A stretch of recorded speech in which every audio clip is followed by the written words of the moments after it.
Tangle and Whisper Miniseries Issue 4. So Tangle and Whisper go to what used to be the Diamond Cutters base.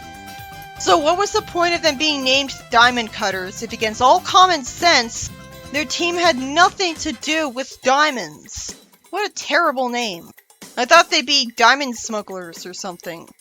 At least it would be more interesting, because it could explain how they make a living. Two of the giant machines that sent robots to Tangle's town earlier end up destroyed in one hit by Whisper's weapon. That's really impressive. I never would have imagined she was that overpowered. Whisper says they're just decoys and Mimic is sneaking into the base now.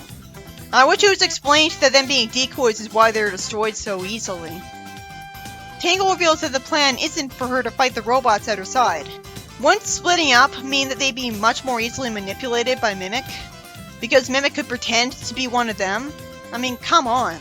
What's the point of us seeing so many panels of Whisper shooting robots when obviously she'll have a pathetically easy time against them with no real tension after that? Oh, I know. It's there for padding. Tangle trips Mimic and then calls him Sonic. This better be her pretending to believe that he's Sonic. And it was foreshadowed that she'd have learned Mimic's tricks and won't be fooled again. But it'd be frustrating. Why now of all times will have a character learn from their mistakes when usually they don't? Why aren't they always like that?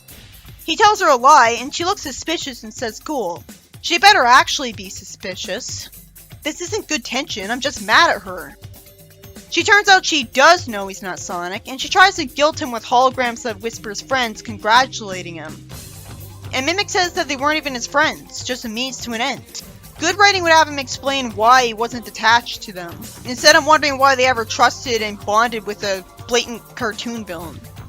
While she hesitates a bit when Mimic disguises himself as Jewel, she thankfully does try to hit him anyways while apologizing to Jewel.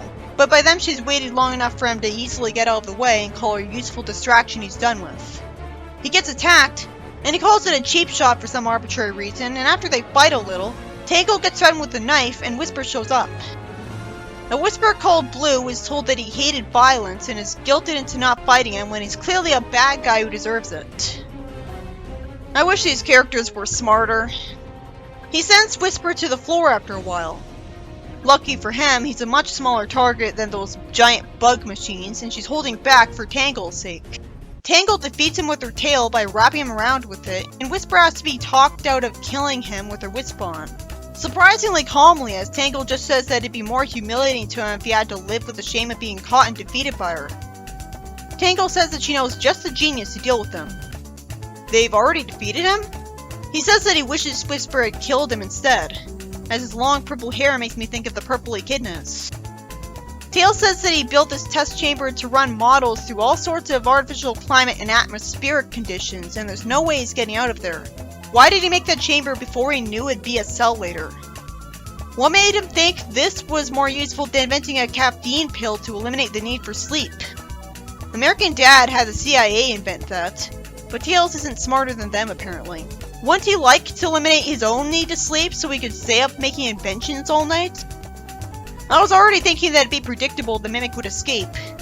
And the writer pulls what he did with Rough and Tumble and already has the victory undermined by having a foreshadow that he'll escape. Why do that and make the victory less satisfying? I assumed he'd never show up again after this because it's the miniseries, and so I assumed he'd just be a miniseries villain. Tangle says that he's better off staying here because Eggman doesn't know he's here. And if he got out and got spotted, Eggman will try to have him killed. So, it's good that he's trapped here where he can't cause any trouble. But we're also being told that it's good for him.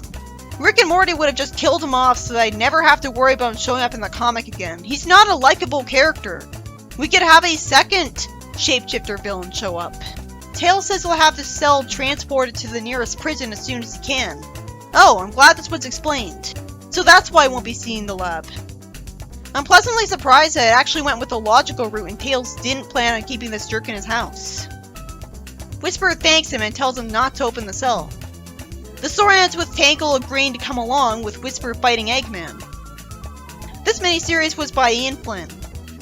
They ended up tracking him down after one failed attempt where he blew up a building and even got him imprisoned. I feel like it wasn't worth it to waste the entirety of an issue on Whisper's past as a freedom fighter of her own, when the mission they went on wasn't creative and satisfying, And we never saw a single interesting personality trait to get us attached to her friends.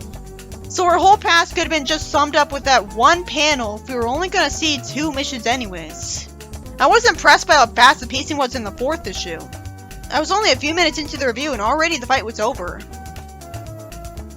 Well, that's because things were actually happening, instead of me constantly having to talk about dialogue.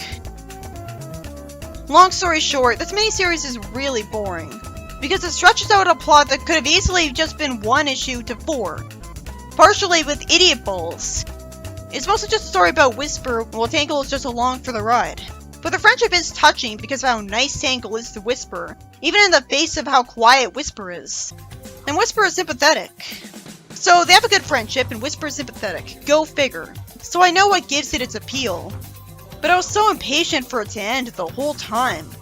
So that's not a good sign of the quality. Easily the biggest problem with this issue is the fight scene. You think for how horrible a villain Mimic is, you think he'd be building up to him getting hit a lot more than that. I don't feel like he got hit once. I guess he was a few times, but there was barely any impact. Maybe they should have spent a lot more time on him getting punched, and a lot less time on pointless dribble. Like stuff that could have been covered in just 1 panel. It didn't feel like there was a climactic fight at all by the time it was done.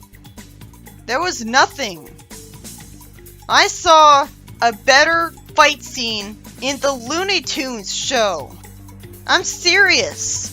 Where Foghorn and Daffy were punching each other, most of the time I actually saw them punch each other. Like their fists hit each other. That is so embarrassing that was a much better fight scene. Because it was at the proper length. That's how I would have wanted the Mimic fight to be.